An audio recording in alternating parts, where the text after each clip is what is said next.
Nowadays, we mostly associate Overwatch with terms such as dead, trash, money grab, but not many people talk about Overwatch being boring. Boring, stale, and just overall like a unseasoned chicken, if that makes sense. Like, it's there, but it's not good though.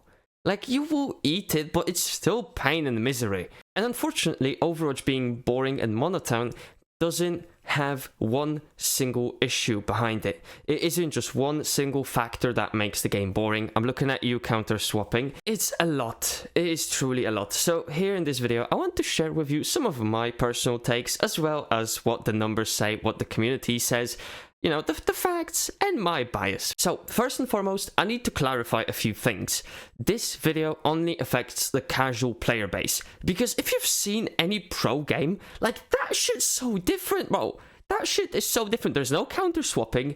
There is no meta this, meta that. It is like the most random comp I've ever seen put together, and it somehow works, and the other team plays exactly the same. So there's no way to counter swap. That doesn't exist there. So if you play professionally, if you scrim, if you do all that stuff, it doesn't affect you. But with that long ass intro out the way, let me get to the juice. There is a bunch of heroes that are viable all the time. And when you play a game of Overwatch, and let's say it takes 10 minutes to finish that game, after about 6-7 minutes, there will be some turning point, and everyone, and I mean everyone, will end up playing some of the heroes from the list that I have. Or most of the time, it is just going to be a face-off between a mix and match of the heroes that I'm about to name in a second. These heroes are D.Va, Orisa, Reinhardt, Ashe, Cassidy, Genji, Soldier 76, Sojourn, Sombra, Tracer, Widow, Brick, Kiriko, and Mercy. I feel like I see these heroes all the time. If you play against the Roadhog, you will swap to Orisa, D.Va, or Reinhardt. If someone plays Winston, you will swap to one of these, Orisa, D.Va, or Reinhardt. If you play against a D.Va, Reinhardt, or Orisa, you will most likely mirror that pick. But my point is that most of these heroes aren't meta. Let's take a look at Soldier 76. He's a solid pick. He's good, don't get me wrong, but he's nowhere near game-breaking or overpowered. And what I realized is that a lot of new characters or new hero changes or just game changes in general seem to be implemented in a way to benefit that specific bunch of characters. In other words, for the people that are dumb just like me, these are the only characters in the game that get love from the dev team. I don't know, it might be just me, but I noticed when a new hero gets released, for example Hazard, I think this is going to be the best example out of all of them. Whenever I play Hazard, and even dare to get a single fucking kill on anyone, the enemy team just ditches everything they are doing. I'm talking anyone they are fighting, gone. Their jobs, gone. Their fucking kids getting left on the streets just to go back to spawn and counter swap me. And unfortunately, some, or even most, or even every hero that will counter me is someone from this bunch. Unfortunately, someone from this bunch will always appear. It is going to be like a mix between Reinhardt, D.Va, or Orisa, as I said, mostly Orisa. Then I will get 2 hit scans like Ashe and Soldier 76, and to top that off, I will get a Kiriko Mercy backline. Bro, what the fuck am I supposed to do then? Unfortunately, it doesn't even help that these heroes, only these heroes, get cosmetics nowadays. Which, this will be kind of connected with my own different theory.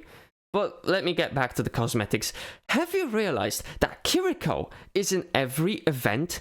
Bro, I hate seeing that bitch in every single event they release. Venture was waiting for about a year to get a single legendary skin, while that bitch got 3 fucking fashion shows. I feel like with 2 tanks, 2 DPS, and 2 healers back in Overwatch 1, we had more variety. You could have played anything, and you had like more wiggle room because you had 2 tanks. You could really depend on these 2 tanks and still underperform on like a DPS or healer, yet have fun because these people would kind of carry you on their back. But now with 1 tank, if you don't do the most healing, which, let's be real, Mercy, Kiriko, and Brig do the most healing. If you brawl with Brig, you do a shit ton of healing output to your whole team. On Mercy, you're just a heal bot. Fair enough. Kiriko, same thing. You're just a heal bot, but a bit worse and more damage. All of the DPS that I mentioned are either hit scan or extremely spammy and got a lot of carry potential. You put a consistent damage output and that's what matters. The other DPS just aren't that consistent. Same with tanks. These tanks have a lot of sustain, have a lot of mobility, or something in between, like Rhine. He's got a lot of sustain, D.Va has a lot of mobility, Orissa's got a lot of sustain. These heroes are the most consistent, and I feel like the game just revolves around them now. Every single time something new releases, this bunch counters them. This bunch outperforms the new heroes. This bunch outperforms the new balance changes. Whatever happens, these heroes stay consistent. It is so fucking boring. So to end this video off, I want to share my own little theory. I think that Overwatch is dying, and yes, I know, very, very original, brave statement, very, very brave, I get that. But it isn't a steady coming death, it isn't a fast one, a shot to the head or something, it's rather a slow one. So in the meantime, they are taking the most played heroes, the ones with the most dedicated players, and pumping out cosmetics, so that they can make the most money out of that. This was a big discussion point when My Hero Academia collab dropped. So many people, and I mean so many people, were upset with the heroes Overwatch chose to give skins to. If you type into Google search My Hero Academia Overwatch collab, you will find so many cool concepts for more niche heroes like Junkrat, Mauga, Doomfist or Lucio. So going away from the cosmetics for a little bit, I feel like at the same time, they try their hardest to make those heroes viable. Even though they need nerfs, or they are hated by the community, they will still do something to keep them playable, keep them viable. Take a look at Orisa. Orisa gets nerfed, buffed, tweaked, reworked every single balance change. Yet she is still the most dominant tank in casual play. How? This fucking horse needs nerfs. This horse needs nerfs since like season 4. And you do nothing. It is season 14. 10 seasons passed. Yet you did not change the fucking horse once to be a bit worse. That horse gets micro buffed whenever it loses some stuff from its kit. Every single time, that horse is still boosted into viability. And even now, with the Avatar collab, we got another Kiriko, Genji, and Orisa skins. I know Orisa is a perfect fit for Appa, like, I get that, you know, a bison and a horse lookalike. But man, I don't want to play against that four-legged fucking machine of pain and misery ever. I'd rather have that thing deleted from the game. Please, I want to enjoy my life. Under the Avatar collab, there was this cardboard collection, and surprise, surprise, we had a D.Va and a Brig skin over there. Let's get even more into the present days, when we just got the 157th Christmas Mercy Bundle. How original is that? Wow. I don't even have real numbers to back up what I'm about to say, but I'd like to assume, and this is going to be my speculations, that when they push out 5 skins, right? The 2 of those skins are, for example, for Rhine and Tracer. And I'd say very confidently that these 2 skins combined generate 10 times more profit than the other 3 skins combined.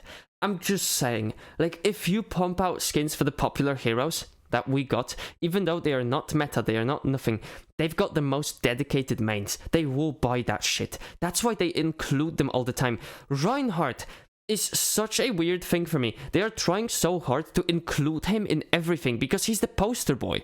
He's got the most dedicated fan base. People will play Reinhardt if he's good, bad, if he's mid. They will play him. Same goes with every other hero on this list. People that main these heroes will do everything to remain on them. That's why they still try their hardest to make them viable. And yeah, that's been my theory. I mean, it might be a bit biased. Definitely is biased because I don't have numbers or nothing. But for me, it still has some truth behind it. Let me know what you think. Let me know if you liked the video. If you didn't like it, let me know what you didn't like so you can like the next one. And other than that, I'm gonna see you in the next one. Take care and peace, people. Bye bye.